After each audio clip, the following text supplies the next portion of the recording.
मस्ती हो रही है। अच्छा है, करो करो, बहुत जल्दी स्कूल खुलने जा रहा है। ओके चलो हम लोग अपने ये पे आते हैं, वही सिंपल प्रेजेंट का lecture number 4 time and tense का। ओके मैंने 6 बातें कल बताई थी, ठीक है। कल क्या सैटरडे वाले क्लास में, संडे क्लास होगा नहीं, मंडे को आप लोग वीडियो देखेंगे। Okay today is Sunday, Sunday को बहुत एग्जाम कैसा ही दिए आप लोग, अच्छा दिए, चलो चलो ठीक है, देना है। देखो यहां पे मैंने 2 पॉइंट लिख रखा है। एक है क्या, टू एक्सप्रेस पोसेशन, ये वर्ड है पोसेशन। क्या है पोसेशन, ये पोसेशन का मीनिंग क्या होता है? पोसेशन का मीनिंग क्या होता है? पोसेशन का मतलब होता है किसी चीज का अधिकार, हमारे अधिकार, मालिकाना, ठीक है, कि कोई चीज हमारा होना। ओके इसको डिक्शनरी में डिटेल में पढ़िएगा। Possession, what is possession? POSSESSION। Okay इसका मीनिंग जानना जरूरी है, क्योंकि आगे भी फर्दर क्लासेस में ये वर्ड हमको जरूरत पड़ेगा। ओके तो हमको डिटेल में बताने में आप लोग के लिए भी इजी होगा, इसलिए try to learn what is possession. ठीक है, this is noun and you should know about this. Okay what is possession. Okay देखिए मैंने सिंपल प्रेजेंट में ही ये कुछ वर्ड्स को लिख रखा है। ओके ये कुछ वर्ड्स है, ग्रुप ऑफ वर्ड्स है जो सेंटेंस बना रहे हैं। जैसे फर्स्ट में लिखा है this pen belongs to me, ये तो चलो भाई वर्ब 5 है, ये तो एज पर रूल चलो सिंपल प्रेजेंट हो गया, ठीक है। ये भी ही ओन्स ए कार, बिलोंग्स का मतलब ये मेरा है, ये मुझको बिलोंग करता है। बिलोंगिंग का मतलब मेरा समान है, बिलोंग का मतलब मेरा है, इसमें कोई और नहीं है, ठीक है, मेरा है, बिलोंग्स टू मी। उसी तरह ही ओन्स ए कार, ठीक है। अब देखिए बिलोंग्स इसलिए लगा ना, आप लोग मी देके चकराइएगा नहीं, ठीक है। दिस पे ये एडजेक्टिव हो गया, ये एक नाउन हो गया, तो नाउन जो है सिंगुलर में है ना, सिंगुलर में है तो थर्ड पर्सन हो गया, तो इसलिए वर्ब 5 लगाया है मैंने, और ये ऑब्जेक्टिव है इसका। ओके अब यहां पे देखिए ही है, ये भी थर्ड पर्सन सिंगुलर है, ये भी वर्ब 5 का यूज मैं कर रहा हूं। ही ओन्स ए कार, ये एक नाउन हो गया और ये आर्टिकल हो गया, ठीक है। ये दोनों तो चलिए एज पर रूल हो गया, लेकिन यहां पे मैंने 2 चीज लिख रखा है। I have a car, I have a car, और नेक्स्ट है ही हैज ए कार। आप लोग इस तरह का सेंटेंस बहुत बनाए होंगे और इस सेंटेंस को अच्छी तरह से जानते हैं, लेकिन आज से ये जानिए कि हैव और हैज किसी चीज का मालिक बना रहा है, पास बता रहा है, यहां पे बुक भी हो सकता है, ETC ETC कुछ भी हो सकता है। ओके तो इसको जानिएगा, ये भी सिंपल प्रेजेंट का होता है। किसका होता है? सिंपल प्रेजेंट का होता है, ना कि किसी और चीज का होता है। ओके क्योंकि यहां पे और सारा कोई वर्ड नहीं लग रहा है, सिर्फ हैव और हैज।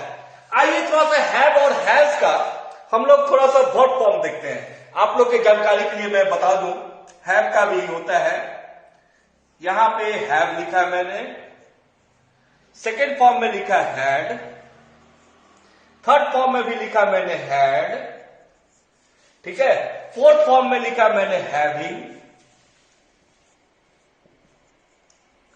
ठीक है, और फिफ्थ फॉर्म में लिखा मैंने हैज।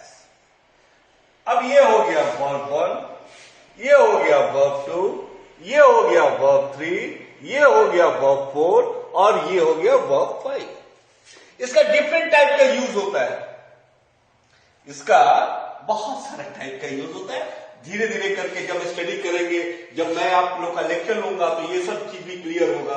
देखिए ये है कि हेल्पिंग वर्ब है, ये क्या है, इसको हेल्पिंग वर्ब के रूप में भी जानते हैं, ठीक है। जनरली भाषा में, इजी भाषा में हेल्पिंग वर्ब, ये वर्ब जो है सिर्फ मदद करता है, ओके, किसी चीज को बताने के लिए। ओके एक और हेल्पिंग वर्ब होता है और मॉडल वर्ब में भी, मेन वर्ब में भी यूज होता है, वो होता है डू। फिर हो जाता है डिड, फिर हो जाता है डन, ठीक है, फिर हो जाता है डूइंग, ठीक है, फिर हो जाता है डज।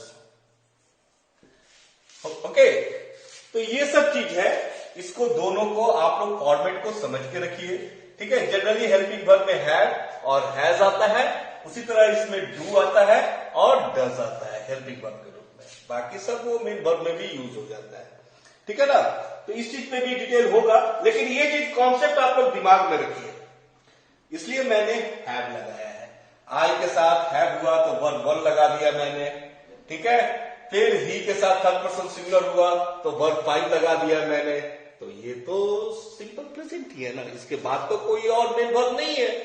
तो ये वेरी क्लियर है कि ये भी जो है क्या है, सिंपल प्रेजेंट है। ओके, तो इस चीज का ये भी कॉन्सेप्ट दिमाग में रहना चाहिए, ठीक है, कि सिर्फ दादेती ही नहीं है, मेरे पास एक कार है, ये भी सिंपल प्रेजेंट पे आएगा।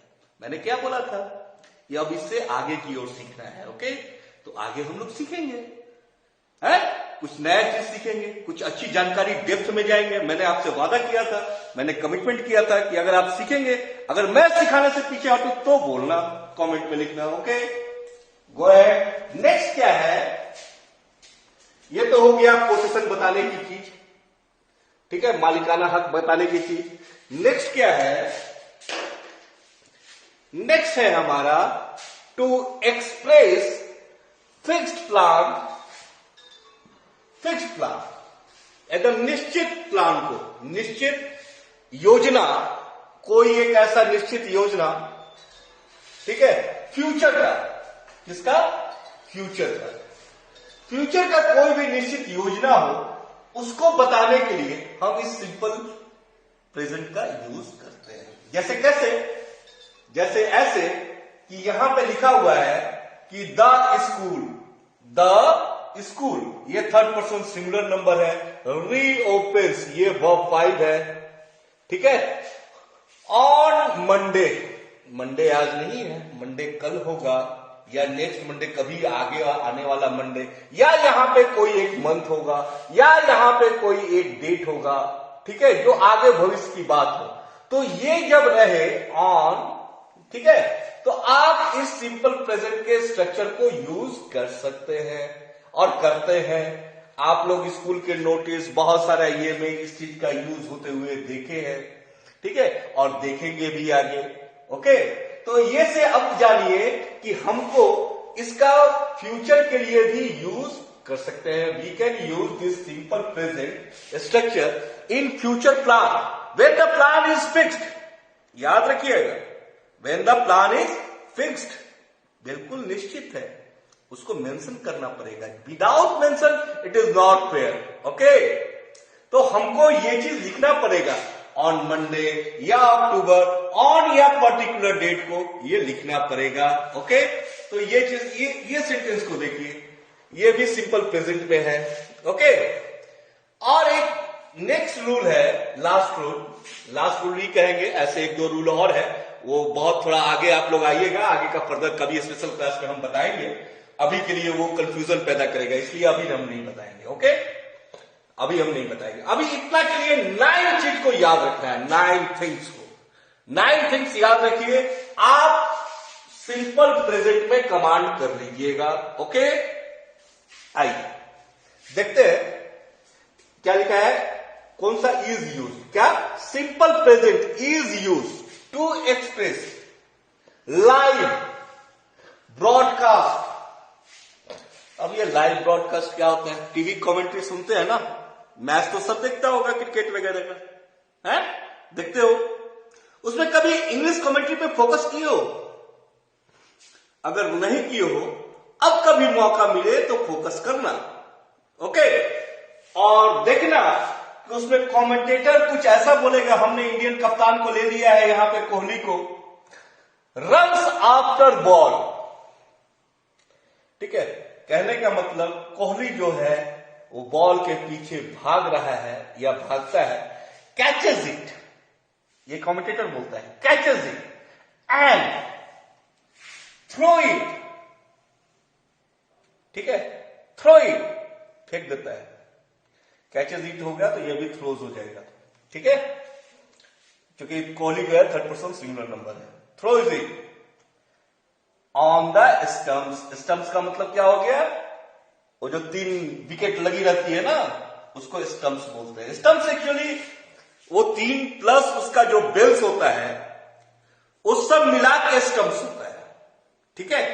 एक चीज याद रखिएगा, क्रिकेट के भाषा में कमेंटेटर जब बोलता है विकेट, विकेट अगर बोल रहा है, इट मीन्स वो पूरा पिच बोल रहा है, पूरा पिच, वो जो 22 यार्ड्स का पिच होता है, that is known as wicket, okay. 22 yards का जो पिच है, that is known as wicket. लेकिन जिसको हम लोग विकेट बोलते हैं, 3 स्टंप्स इधर, 3 स्टंप्स इधर, ऊपर में बेल्स, तो वो जो है that is known as what, stumps. वो स्टंप्स के ऊपर फेंकता है, ठीक है। तो ये सब चीज को नोटिस करना है कि ये भी चीज सिंपल प्रेजेंट में आ रहा है, ठीक है।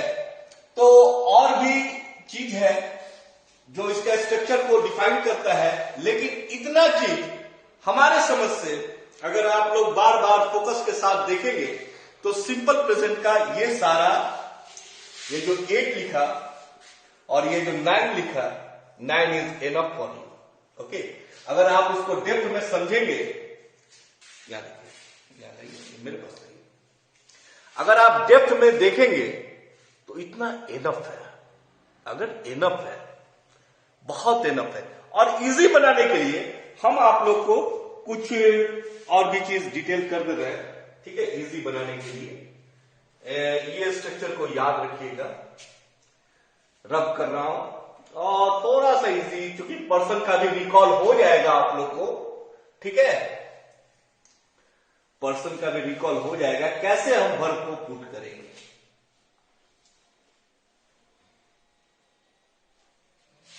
जैसे स्ट्रक्चर मैंने बोला है वर्ब 1 या वर्ब 5, नेगेटिव में बोला है डू डज, और इंट्रोगेटिव में भी यूज है डू डज, ओके। चलिए उसको चलने से पहले थोड़ा सा हम बता दें कि जो इंट्रोगेटिव पार्ट है, क्योंकि आने वाले टेंस में भी वो चीज आएगा। इंट्रोगेटिव पार्ट 2 तरह का होता है। अगर मैंने बोला, अगर मैं यहां पर लिखता हूं do you go to school, ठीक है, क्वेश्चन मार्क। ना मेरा क्वेश्चन है, इस टाइप का क्वेश्चन को क्या बोलते हैं? अगर मैं यहां पे लिखूं why do you go to school, अब देखिए 2 तरह का क्वेश्चन मैंने पूछ दिया। एक तो लिखा do you go to school, और दूसरा मैं पूछ रहा हूं वाई। वाई का तो मीनिंग आप लोगों को पता है, लेकिन क्या आप लोगों ने सोचा है कि इस क्वेश्चन और इस क्वेश्चन को कहते क्या है? कुछ लोग जानते होंगे, ऐसे इसको कहते हैं, इसको जो नोन एज है, सिर्फ जानिए yes no question, yes no question. क्योंकि जब भी हम इसका आंसर देंगे तो आगे में यस लगाएंगे ही लगाएंगे। ये भी आंसर एनफ है, इतना भी answer. Do you go to school, तो अगर आप यस बोल दिए तो इट इज ऑल्सो करेक्ट, आगे बोलने की जरूरत नहीं है। या फिर नो बोल दिए, या फिर नो बोल दिए तो इट इज ऑल्सो करेक्ट, हो गया, इतना में भी आंसर हो गया, ठीक है। लेकिन अगर आगे बढ़ना है तो ये लिखे या ये लिखे।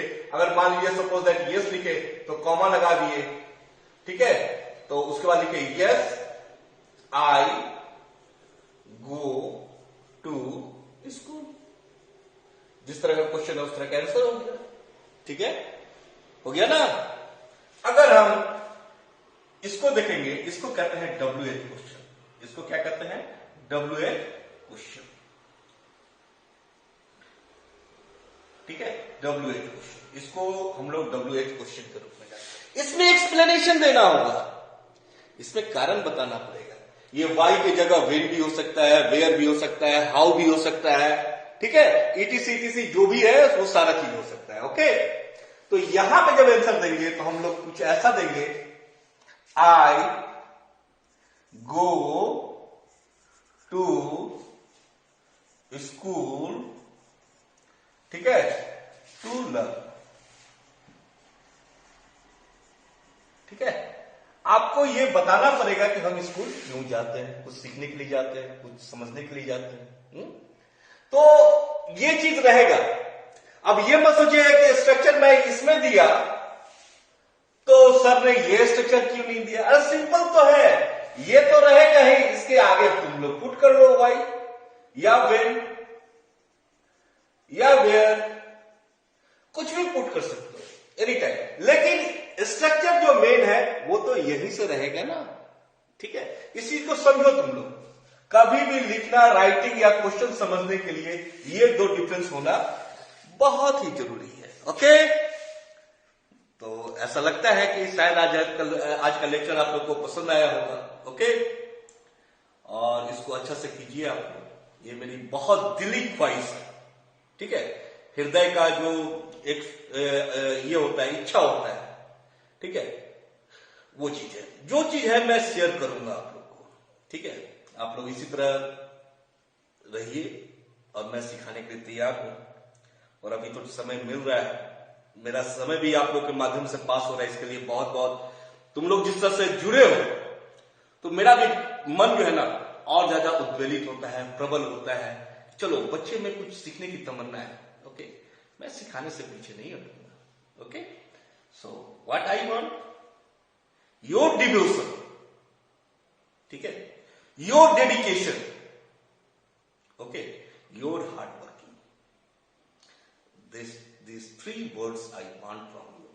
Okay, dear? For today, it's enough. Okay? See you in the next class. Okay? Bye-bye.